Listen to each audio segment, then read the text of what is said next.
নমস্কাৰ 15 আগষ্ট স্বাধীনতা দিৱসৰ এটা ভিডিঅ'ৰ ঘৰত আমি দেহা আৰু মই পতাকা উত্তোলন কৰিছিলোঁ তাৰ এটা ভিডিঅ'ৰ আজি ভিডিঅ'টো আৰম্ভ কৰিছোঁ আৰু যোৱাকালি এটা ভিডিঅ' আপোনালোকলৈ আগবঢ়াম কাৰণ যোৱাকালি আছিলে ভাদৰ প্ৰথম দিন গতিকে ঘৰত মাহ প্ৰসাদ দিছিলোঁ গোসাঁই ঘৰত গধূলি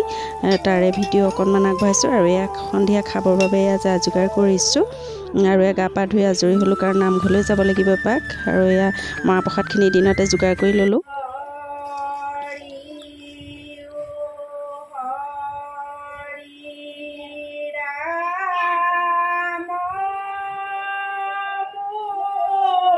গধূলিৰ কাৰণে ঘৰত মাহ প্ৰসাদ যোগাৰ কৰি আকৌ আহিলোঁ অকণমান সময় নামঘৰলৈ কাৰণ নামঘৰতো কীৰ্তন পঢ়িবলৈ আৰম্ভ কৰিছে পবিত্ৰ ভাদ মাহ বুলি গতিকে নামঘৰলৈ নাহিলে মানে মনটো ভাল নালাগে সেইবাবে নামঘৰলৈ গ'লোঁ। তাৰ পাছত গধূলি ঘৰত আমাৰ গোসাঁই ঘৰত পাঠ পঢ়া আৰম্ভ হ'ব গতিকে গধূলি আকৌ যা যোগাৰ সকলো কৰি ইয়ালৈ আহিলোঁ।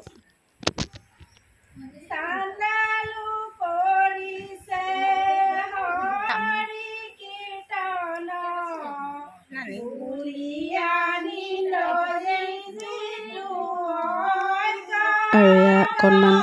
ভগৱানৰ গুণানুকীৰ্তন কৰিছোঁ কেনেকুৱা হৈছে আপোনালোকে জনাব অকণমান চেষ্টাহে কৰিছোঁ আচলতে ইমান ভালদৰে নাজানো আৰু তথাপিতো আগবাঢ়ি গৈছোঁ আৰু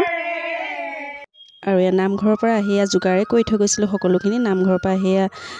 ৰেডি কৰাত লাগি গ'লোঁ কাৰণ সন্ধিয়া লাগিলেই মোৰ ডিউটি আছে সেইকাৰণে সোনকালে মাহ প্ৰসাদখিনি গোসাঁই ঘৰত দি আজৰি হ'ব লাগিব কাৰণ তেওঁ প্ৰসাদ কেইটামান খাই যাব সেইবাবে এয়া কামত লাগিলোঁ। কলৰ বাকলি গুচাইছে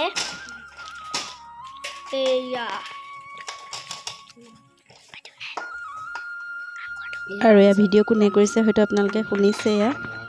হয় প্ৰসাদ আৰু ভাদ মাহ বুলি ক'লেতো আমাৰ সকলোৱে অসমীয়া আৰু নামঘৰলৈ বা ঘৰৰ গোসাঁই ঘৰতে হওক নাম কীৰ্তন নকৰিলে ভালেই নালাগে গতিকে এয়া ময়ো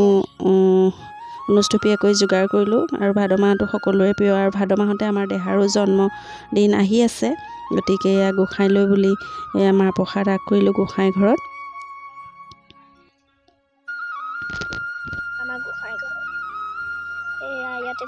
আৰু এইফালে একেবাৰে আমাৰ গোসাঁই ঘৰ বুলি ভিডিঅ' কৰি দেখুৱাই আছে ভিডিঅ' কৰিবলৈ লাগে সেইবাবে ভিডিঅ'টো কাট নকৰিলোঁ আৰু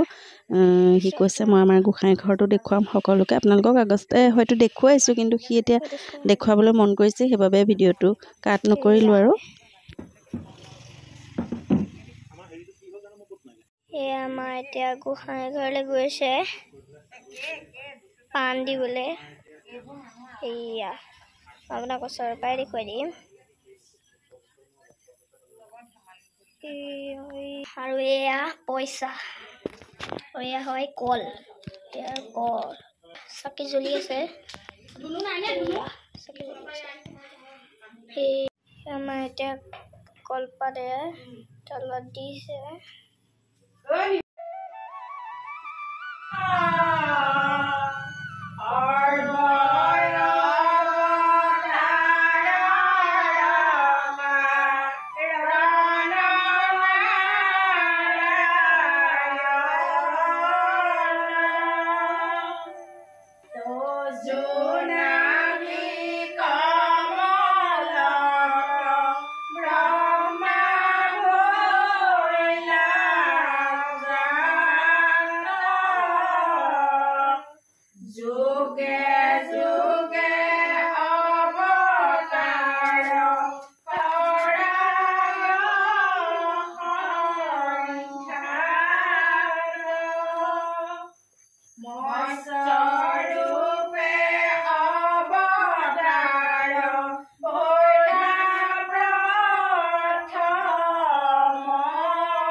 আৰু এয়া পবিত্ৰ ভাদ মাহৰ পহিলা দিনটোত ঘৰৰ ওচৰৰ খুৰীহঁতকো নিমন্ত্ৰণ কৰি এনেদৰে ঘৰত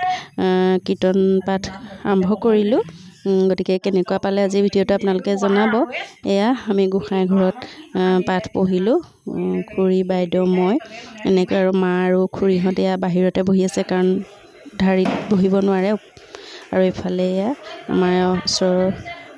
কণ ল'ৰা ছোৱালীকেইটাকো নিমন্ত্ৰণ কৰিলোঁ। এয়া মাহ প্ৰসাদ দিলোঁহি ঘৰৰ ভিতৰতে, আৰু বাহিৰত যিহেতু খাবলৈ অকণমান অসুবিধা, সেইকাৰণে গোঁসাই ঘৰত নাম সামৰি এয়া আমি সকলোৱে একেলগে মাহ প্ৰসাদ খালোঁ। আৰু সঁচাকৈ এনেকৈ খুব ভাল লাগে, যিহেতু ভাদ মাহ, গতিকে এনেকৈ নাম কীৰ্তন ঘৰত কৰিলে ভাল, আৰু সেইবাবে ময়ো আৰম্ভ কৰিলোঁ। গতিকে এনেকৈ আজিৰ ভিডিঅ'টো সামৰণি মাৰিলোঁ। ধন্যবাদ।